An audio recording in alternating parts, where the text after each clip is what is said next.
Welcome to Friday Friends, RI Elder Info's weekly look at the organizations and individuals providing resources for Rhode Island seniors, caregivers, and professionals.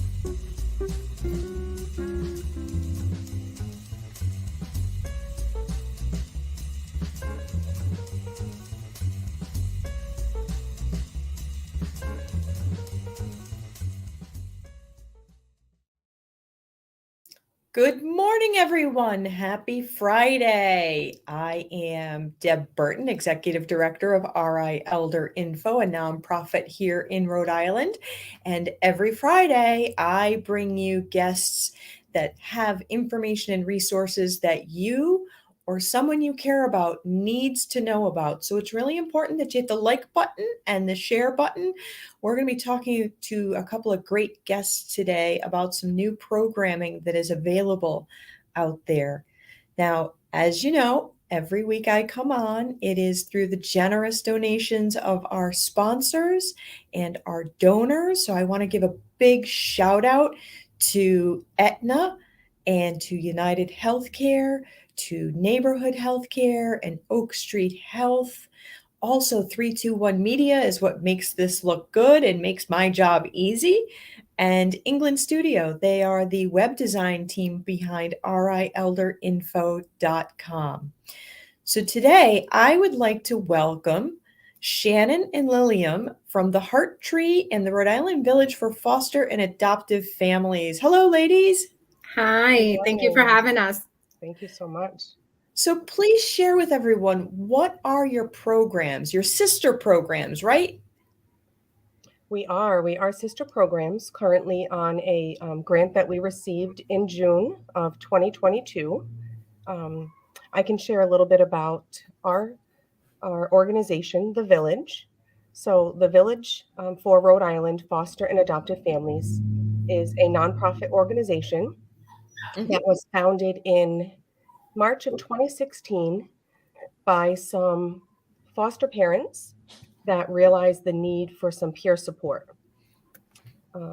So that's basically how it developed. And what that means is they were realizing that they needed to connect with other foster parents and the need to maybe have some meetups occasionally at a playground, maybe have a place where they can exchange some equipment that was no longer in use for maybe a younger child, and things like that. So that's how the organization began, and it's developed so much farther along since. But I'd like to give Lilium the opportunity to share a little bit about how the Heart Tree began. So we began in 2021 at the end of the year. Initially, it was to provide foster, adoptive, and kinship children and youth with their Christmas wish lists. And then we kind of started doing different things. We started supporting the Spanish-speaking population that are in that world of kinship, foster, and adoptive. We were founded by a bunch of previous foster and adoptive parents. And we have the experience of seeing where the gaps are for this population. So we felt that we needed to get something together official so that we can help this population. So I'm thinking that there's probably people watching who are wondering how RI Elder Info and your organizations fit together, since we're in kind of opposite ends of the spectrum. So please share, what is the new grant to do? Sure. So in June of 2021, the Village was presented with an opportunity by the Rhode Island Office of Healthy Aging. And that was to reach out to the older population of caregivers caring for their grandchild, other relative that may be with them, especially those that may not have a connection with the department or another agency that they're affiliated with. So the Heart Tree and the Village are part of that grant, and that's how we began working on this grant. for caregivers and caregivers over the age of 55. And how RI Elder Info and the Village and the Heart Tree kind of work together in that is we're not as familiar with the older population as we are with the children and the families. We're very familiar with the family unit, but not necessarily the resources that are available to the older caregiver. Yeah. So RI Elder Info seems to have that under their belt, from what I've gathered, and doing some research and into speaking with Deb. So I think it's going to be a really good fit, and I've learned so much already. Yeah, it's interesting because according to the Kids Count Fact Book, there are about 14,000 families, grand families, where the grandparents are caring for grandchildren across the state, whether that's formally or informally. And that was based on the census, the actual count census data. And in looking at the most recent survey information, which doesn't count every family, there's over 5,000 grand families where the grandparents are over age 60. And that's a lot of folks for you guys to be able to really change lives. And it doesn't say how many children are being cared for in those grand families. It could be one set of grandparents with, you know, 2, 3, 4 little ones. Lillian, what do you find is different for the population that you serve? Maybe the individuals who English is not their first language. So we have a lot of barriers with this population, including the fact that some are undocumented. We're with this grant, we're trying to reach out to the community, to the grandparents, well, or just people that are 55 and over, that are taking care of their sisters' kids, their cousins' kids, their neighbors' kids. We've done a lot of festivals, and we find that a lot of people are, you know, they're very careful about putting their information down for the resources, for whatever reason. Sometimes I think their barrier is, or their hesitation is because they think that they're going to be in the DCYF system. But with this program, we're just trying to provide the resources without, you know, getting them involved with any government agency. So it's that hesitation that tends to be a little bit of a barrier for us. Yeah, I think there's a lot of different reasons that someone could become a grandparent caring for their grandchildren, and it doesn't necessarily mean that DCYF was involved. Sometimes parents pass, sometimes things happen. They may be military and deployed overseas, and the grandparents are taking care of the kids. So um, it's not an automatic, oh my gosh, DCYF is involved kind of thing. But as an individual who may be over age 55, it can be a lot of work to care for little ones. Absolutely. Yeah. What And we kinds of support are you guys looking at developing or hosting for the grandparents? Sure. So the village has some support groups that are available to all foster and adoptive parents right now, foster parents, and they run throughout the month.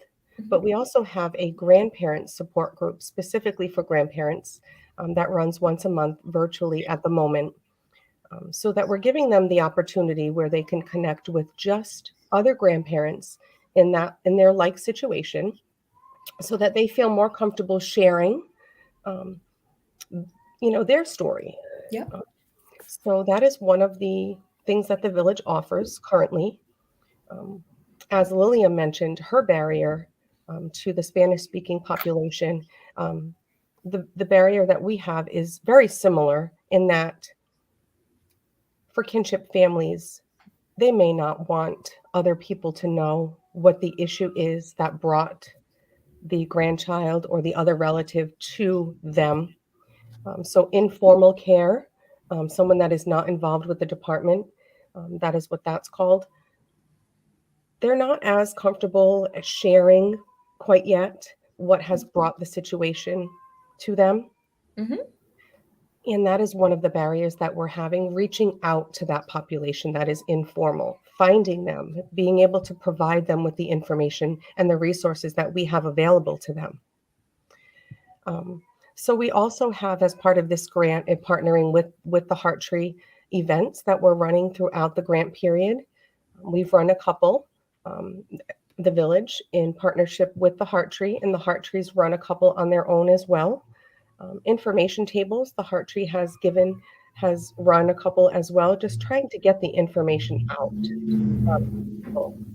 And we also provide trainings to parents, and it's open for kinship, adoptive, and foster. And we've even had regular parents that have children that have experienced trauma or have experienced that loss.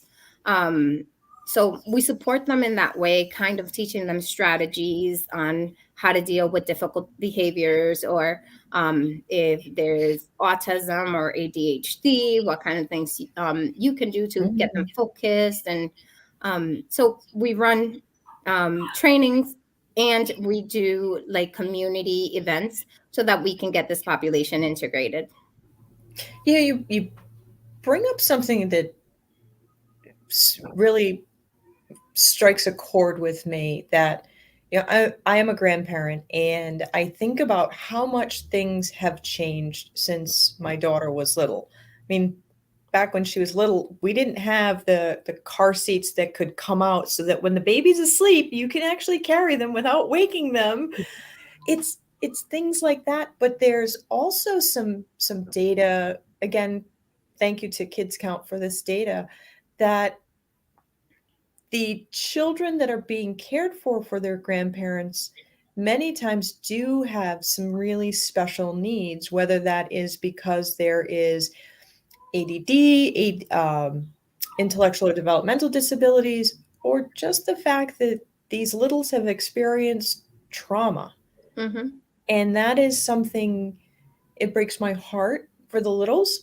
We want to make sure that they grow up knowing that they are safe and loved and cared for, and that their needs can be met by a grown up. But because the world has changed so much since many of us were parents the first time around, I would imagine that makes your support groups all the more important. Absolutely. Absolutely. And even just little things have changed. You mentioned a car seat. The laws and the requirements around even just when a child should be in a rear facing car seat, Oh, or yeah. or what does safe sleep look like. All of that is so different. Sometimes it's year to year or every 5 years to Mhm. so those things are really important for us to be able to have discussions about and to have conversations with grandparents or even just foster parents in general. Yep. And I would imagine, one of the things that I struggle with, and I'm positive I'm not the only one, putting the car seat in the car and then having the strength to be able to get it back out, like disconnected. Things like that. So you're able to say, guide the grandparents to, like, I know the police and fire departments will do car seat checks. So you can have share that information with the grandparents. Like, if Absolutely. maybe you don't have the strength to, like, be able to really pull that harness in Right. tight into the seat. Absolutely. Yep. Or if you're moving that car seat from one vehicle to another, Mhm. how do you do that? That's difficult. Sometimes it's difficult for me. Yes, I struggle with that myself. Right?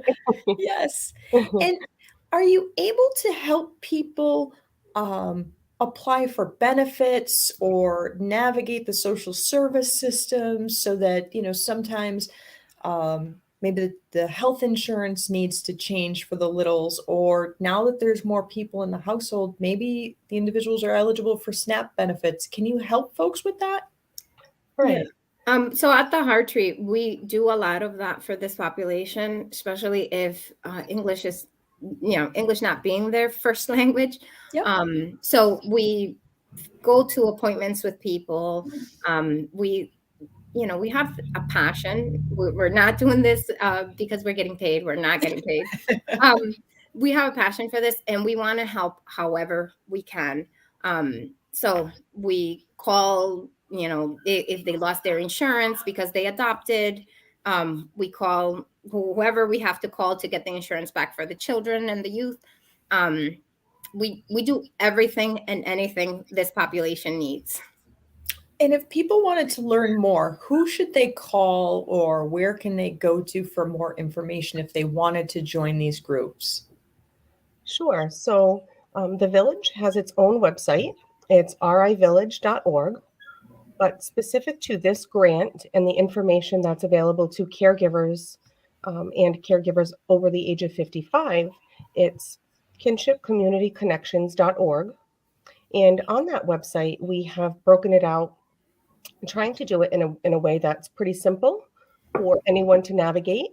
So there are various tabs across the top that may include contact, events and news and events, oh my goodness, resources, and broken down from resources are local resources, national resources. So those things are being updated constantly, but you might find things like, I just lost my train of thought, Deb. That's okay. I wanted to add to that, Shannon. Absolutely.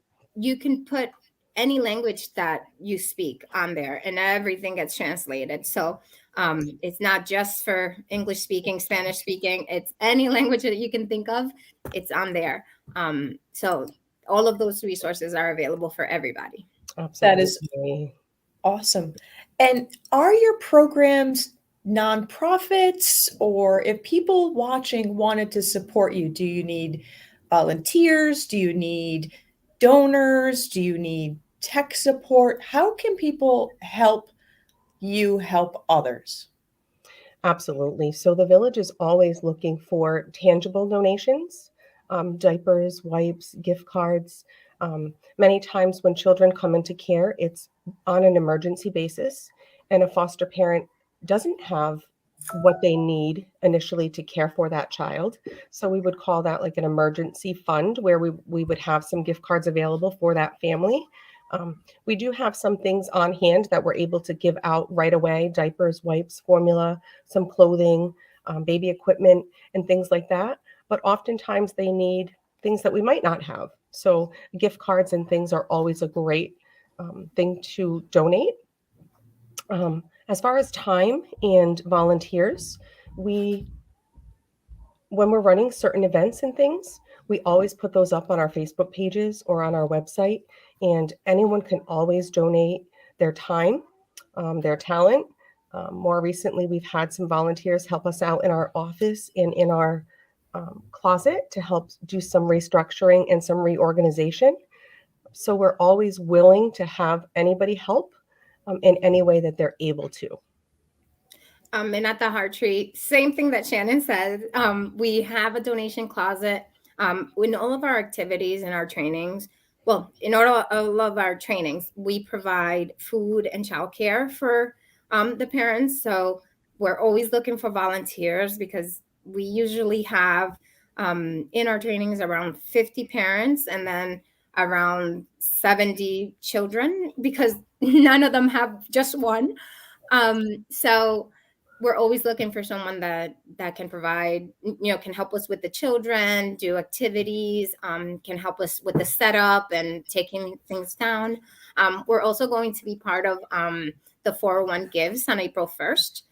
So that gives us some support for us to continue to provide these services to these families.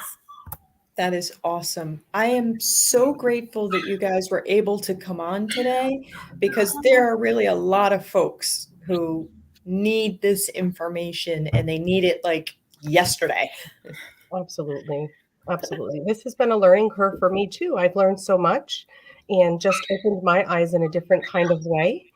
where it's not just the younger, generation of foster and adoptive families that need this information. And it might even be that the caregivers that are older are more, I don't want to use the word desperate, but they're more, they need this information even more, right? Yeah. And Yes. thank you so much for having us today and giving us the opportunity to reach out to more people about what we're doing and how they can be part of what we're doing. Absolutely. It's been a great, wonderful opportunity for us, and we really appreciate it. Thank you so much. And how old is the puppy? What? He's 2 years. Oh, I'm sorry you keep hearing that is okay. What's his name? Chicken. Chicken. Oh, so Chicken is now a video star too. Thank you so much, ladies, for coming on. I really appreciate it. Thank you, Jen. Oh, what a wonderful conversation today with two amazing organizations that are really making a difference at both ends of the age spectrum. And with everything that's been going on, the data is suggesting that there are more and more grandparents who are caring for their grandchildren. And really, I've said it before, I'll say it again. We all have to come together to look after one another. We're all in this together. So check out these organizations. Please hit the share button and the like button to help them get the word out about these programs, because when you're a grandparent caring for a little one, you need the support that they are offering. So I look forward to seeing everyone again next Friday at 9. In the meantime, be well and be kind. If you liked this video, please follow us on social media and subscribe on YouTube. For more information, visit rielderinfo.com or call 401-585-0509. If you have any questions, email deb@rielderinfo.com.